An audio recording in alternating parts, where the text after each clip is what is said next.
کیا واقعی دنیا کی سب سے بڑی سپر پاور کو ایک پابندیوں میں جکڑے ملک نے چیلنج کر دیا ہے؟ کیا اسٹیلتھ فائٹر جیٹ F-35 بھی اب محفوظ نہیں رہا؟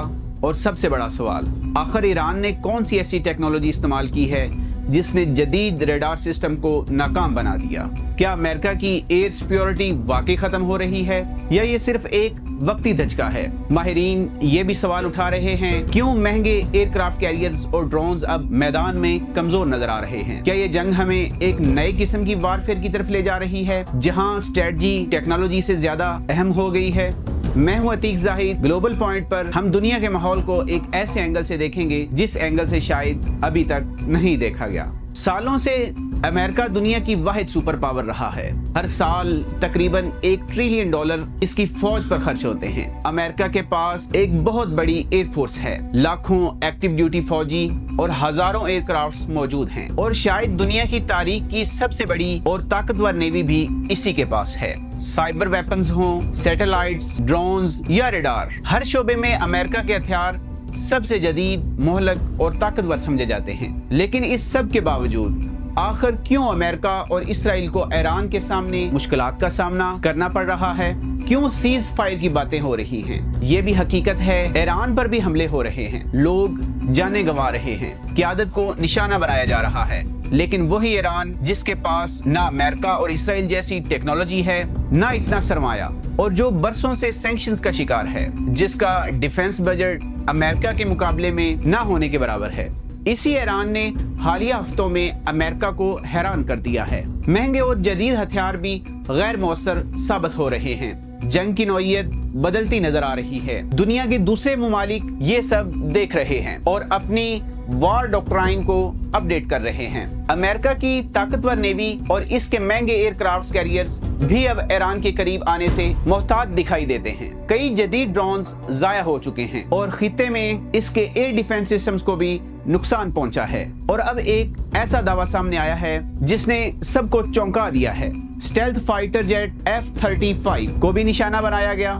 امریکہ پر مختلف سمتوں سے دباؤ بڑھ رہا ہے اور گراؤنڈ اوفینسیو کی باتیں بھی سامنے آ رہی ہیں۔ رپورٹس کے مطابق امریکن سولجرز کی تعیناتی بھی ہوئی ہے اور اہم مقامات پر کارروائی کا امکان ظاہر کیا جا رہا ہے، لیکن گراؤنڈ وار ہمیشہ مہنگی ثابت ہوتی ہے، جانی نقصان دونوں طرف ہوتا ہے۔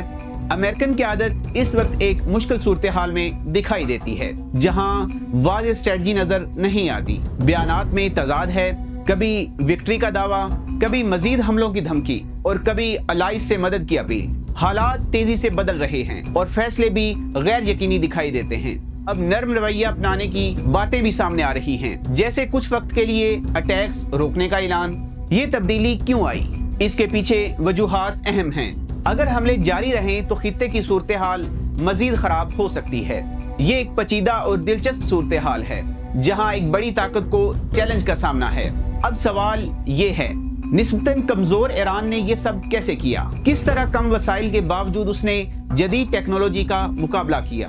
کس طرح اس نے جدید ایئر کرافٹس کو ٹریک اور ٹارگٹ کیا؟ اور کیسے اس نے بڑے کیریئر گروپس کو پیچھے ہٹنے پر مجبور کیا؟ یہ سب سمجھنے کے لیے ہمیں ٹیکنالوجی کو دیکھنا ہوگا۔ ایک دعویٰ کیا گیا ہے اپوزیشن کی ایئر ڈیفنس کیپیبلٹی کمزور ہو چکی ہے، لیکن اس کے فوراً بعد ایک ویڈیو سامنے آتی ہے جس میں ایک جدید ایئر کرافٹ کو نشانہ بنانے کا دعویٰ کیا گیا۔ یہ وہی اسٹیلتھ جیٹ ہے جسے دنیا کا جدید ترین کمباٹ ایئر کرافٹ کہا جاتا ہے۔ یہ اپنی ریڈار سے بچنے کی صلاحیت کی وجہ سے مشہور ہے، لیکن اگر اسے نشانہ بنایا گیا تو یہ ایک بڑی پیش رفت مانی جائے گی، کیونکہ یہ طیارہ خاص طور پر اس لیے بنایا گیا ہے کہ ریڈار اسے ڈیٹیکٹ نہ کر سکے۔ اس کی سٹرکچر اور مٹیریل اسے روایتی ریڈار سے تقریباً انویزیبل بنا دیتے ہیں، لیکن ایئر کرافٹس کو تلاش کرنے کا صرف ایک ہی طریقہ نہیں ہوتا۔ یہاں ایران نے ایک مختلف حکمت عملی اپنائی ہے۔ الیکٹرو آپٹیکل انفراریڈ سسٹم، یہ سسٹم ریڈار نہیں بلکہ ہیٹ سگنیچر کو ڈیٹیکٹ کرتا ہے۔ چاہے ایئر کرافٹ کتنا ہی اسٹیلتھ کیوں نہ ہو، اس کا انجن شدید ہیٹ پیدا کرتا ہے۔ جہاں ہیٹ ہوگی وہاں یہ سسٹم اسے پکڑ سکتا ہے۔ ایک بار ایئر کرافٹ ڈیٹیکٹ ہو جائے تو پھر اسے ٹارگٹ کرنا ممکن ہو جاتا ہے۔ ماہرین کے مطابق ایک انفراریڈ گائیڈڈ میزائل استعمال کیا گیا جو ہیٹ کو فالو کرتا ہے۔ یہ میزائل بہت تیز رفتار ہوتا ہے جس سے بچنا انتہائی مشکل ہو جاتا ہے۔ اس طرح ایک سادہ لیکن مؤثر اسٹریٹجی نے جدید ٹیکنالوجی کو چیلنج کیا ہے۔ یہ مثال دکھاتی ہے کہ جنگ میں صرف